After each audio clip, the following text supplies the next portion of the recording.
গুজরাট নয়। কথা বলেন, এটা কিন্তু ভারতের গুজরাট নয়, এটা কিন্তু সিকিম নয়, এটা কিন্তু কাশ্মীর নয়, এটা কিন্তু হায়দ্রাবাদ নয়, এটা 14 কোটি মুসলমানের জন্মভূমি। কিনা বলেন, এটা 56,000 বর্গ মাইলের 14 কোটি মুসলমানের জন্মভূমি। এখানে যদি কেউ কোনো সময় গৌর গোবিন্দের ভূমিকা পালন করতে চাও, আমরাও শাহজালালের সন্তানেরা বসে থাকবো না। একবার শাহজালালের সন্তানদের হাতে তরবারি উঠবে, এই তরবারি আর নামবে না। এই 56,000 বর্গ মাইলে একটা হিন্দু থাকতে দেওয়া হবে না, হবে না, হবে না। अपना गले में कुत्ता शेर होता है, अपना गले में कुत्ता शेर होता है। अरे हुजूरेर বাচ্চা না খেজুরের বাচ্চা বাংলাদেশে বসে থেকে ভারতের বিরুদ্ধে আঙুল তুলছে। আয় না আয়, হারামের বাচ্চা আয়। বাংলাদেশের মাটিতে अपना गले में कुत्ता शेर होता है, अपना गले में कुत्ता शेर होता है। যদি বাপ্পার বাসা হবে ভারতের বর্ষে আয়, পা দে সুন্নত করে বাড়ি পাঠিয়ে দেবো। ওটা নাকি মুসলিমদের বাসস্থান, ওখানে হিন্দু কোন হারামের বাচ্চা বলেছে, কোন হারাম করে বলেছে যে বাংলাদেশ মুসলমানদের রাষ্ট্র? বাংলাদেশ সেকুলার, বাংলাদেশ ভারতবর্ষের জন্য আজকে যে পতাকাটা উঠছে, ইন্দিরা গান্ধী যদি না থাকতো, আজকে ভারতবর্ষ থেকে সাহায্য যদি না হতো, আজকে বাংলাদেশ হতে পারতো না।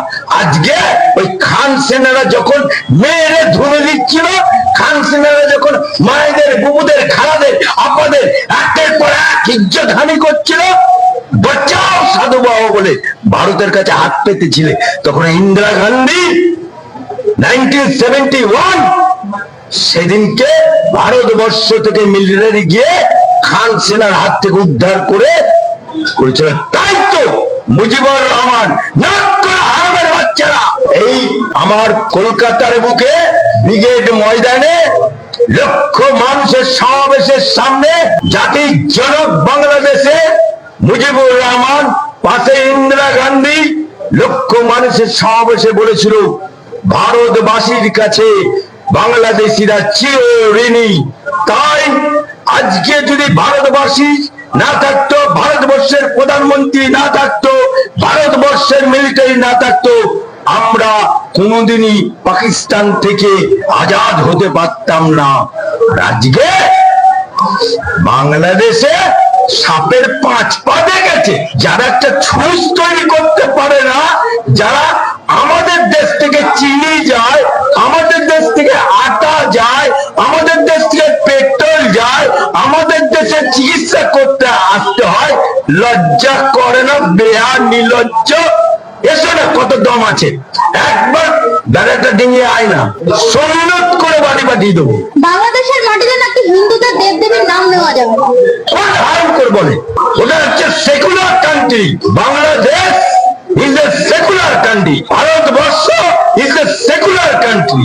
সুতরাং বাংলাদেশে হিন্দুর যতটা দাবি, যতটা অধিকার, মুসলমানেরও ততটা অধিকার।